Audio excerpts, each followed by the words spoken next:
I bought a Citroen. Let's talk about it right after this.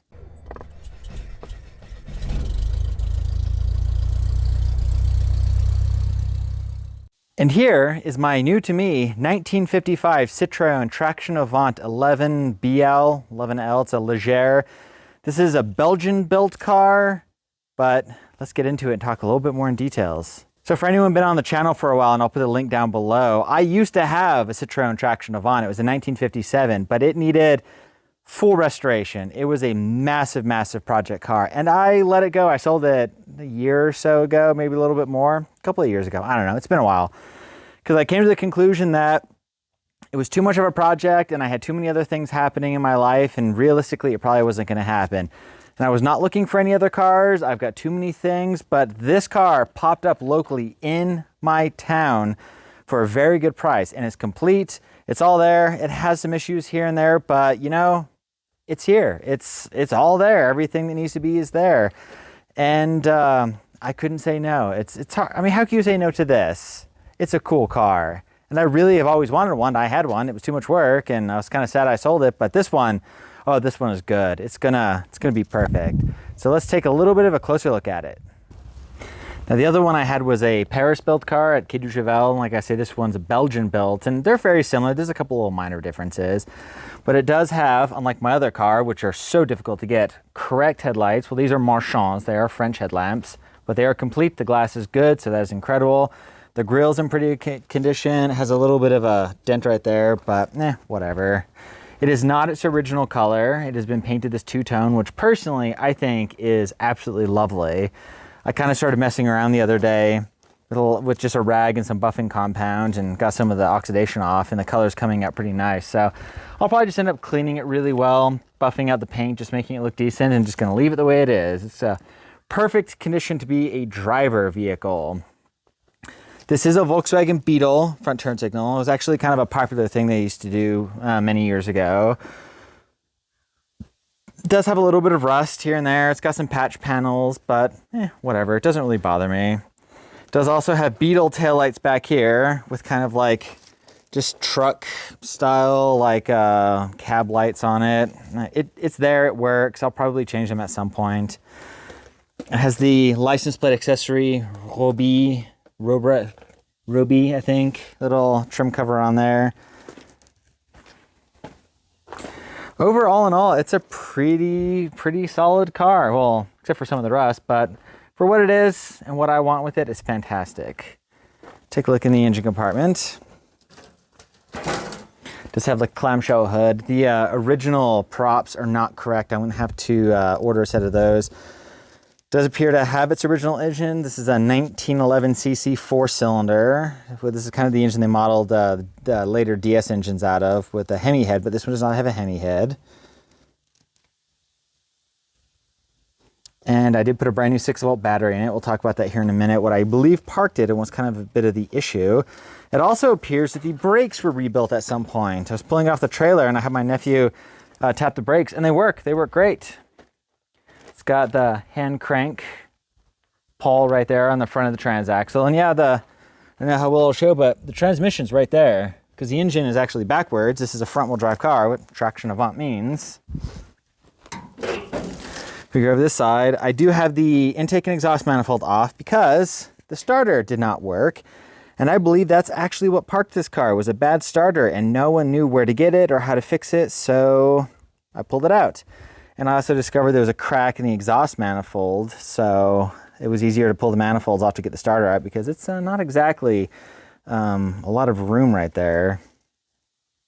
It does have this modern style overflow tank, definitely not correct, but it's there, whatever, it works I guess.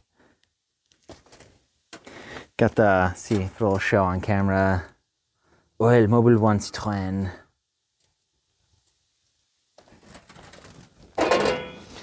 And the interior has been redone at some point by somebody. I don't know how many times. That's definitely not the original seat upholstery, and neither is the door cards. But let's go in the driver's side and take a look at the dashboard and the controls and sit in it, and yeah.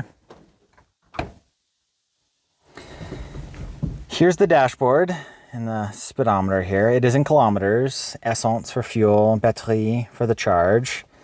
Got the control here. This is for the spark, advance, and retard. The shifter, like I've showed on the other one, but the shifter is really bizarre. It comes out of the dashboard like this, and it has a clutch lockout switch, so you cannot change gear without pushing in the clutch. So if I push in the clutch, first is here, then second, third, and then reverse. I don't want to force it. This is for the wipers. It's kind of like a mechanical bypass. This knob actually opens up the windshield. And then there's also a cowl vent in there, and that's what this guy right here does. And the controls on here are really interesting. You got D, S, P, and EG. S is for the choke. D is for a starter. P is for the interior lamps. And EG is for the windshield wipers. I'll put up the French names on there. Because like I say, this is a French car. And as far as I know, they really didn't bring these to the United States except for the Challenger motor cars in the 30s, but that's a whole different story. This guy hanging out down here, this is actually the turn signal switch. It would have had a red knob. It goes in that hole right there. It would have had a red knob hanging down that was clear, and this light would blink and light up the knob. So I got to try and source something out to replace that or fix it. We'll take a look in the back. I'm gonna have to lubricate those hinges. Same kind of stuff back here with the fabric. You can see the headliner is, yeah, it needs to be redone. So I'm gonna source out, try to find some original fabric and get that all taken care of. Get the seats all redone to be a bit more appropriate for this car. Like I say, you can see here, whatever material they use on the seats, it has like doily fringes kind of stuff, and it's held together with like a staple gun staples. I don't know, it works, it looks okay. You know, it's not all terribly disgusting and shredded, but I would like to make it a little bit more appropriate for what it should be. There also should be a dome light right here. So instead somebody installed these things. I think they're actually license plate lights for something. And it's got like, that's a bicycle inner tube. So I'll take those out, kind of clean them up when I do the headliner and get the proper interior lamp for it. But you know, for what it is, it's a really decent place to be. And over time, I can slowly fix it up and make it nicer and be a bit more original on the interior. Then we get here into the back. You can see some more just kind of messing around with some polish. Definitely going to be able to bring the paint back somewhat, you know, make it look a little bit nicer. You know, it's got some blemishes here and there, but you know, I really don't care. This is significantly nicer than my last Traction. If we open up the boot, lash that into place. There's a spare tire. I got some of the parts because I've got the carburetor intake off. Jack, hand crank, you know, lug nut stuff. And this right here actually pushes against the tire to keep it in place.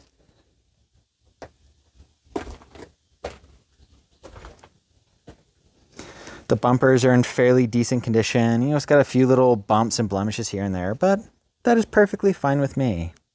And the best part, it does have all 4 hubcaps, and these wheels might look a little bit different from like my other Traction or some of the other Tractions because these are Belgian specific made wheels. They're actually a different manufacturer.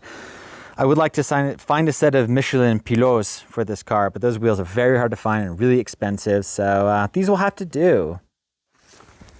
So like I say, right now my biggest hang-up is that starter. I did pull it out and take it to a local starter shop, but they seem to be very slow. They're taking their time with it. Hopefully, I'll hear something at the beginning of this week. Oh, another thing I just noticed, this knob right here and this knob, these are like cabinet drawer knobs. Somebody kind of janked on it, so I need to actually straighten up this chrome bar and get some of the proper hardware. There should just be some screws that hold it into place. So there's a few little bits and pieces on this car that I need to get. I am going to place an order through a company in the Netherlands, I believe.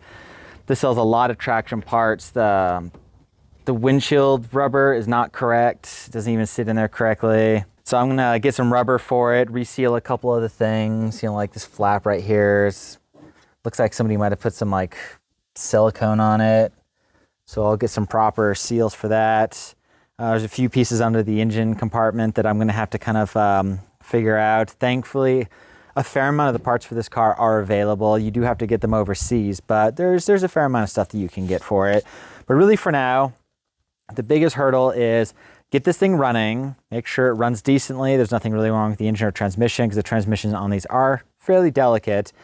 And yeah, once I get that, just kind of, you know, make it better, make it run and drive, and then I really am just going to enjoy it the way it is. And then over time, I will slowly start to make it a little bit nicer, make things more correct, doing some interior stuff. And it's at the perfect level of it's nice enough to be an enjoyable car, but it's not too nice where I'm going to have to worry about it. Because I do like kind of more, you know, ratty, hoopty vehicles. But this one is definitely right at that point where this is going to be such a great car. And I'm so, so excited. I cannot wait to get this thing running and be able to drive it. But on the next video on this, I guess we'll see if we can get it running.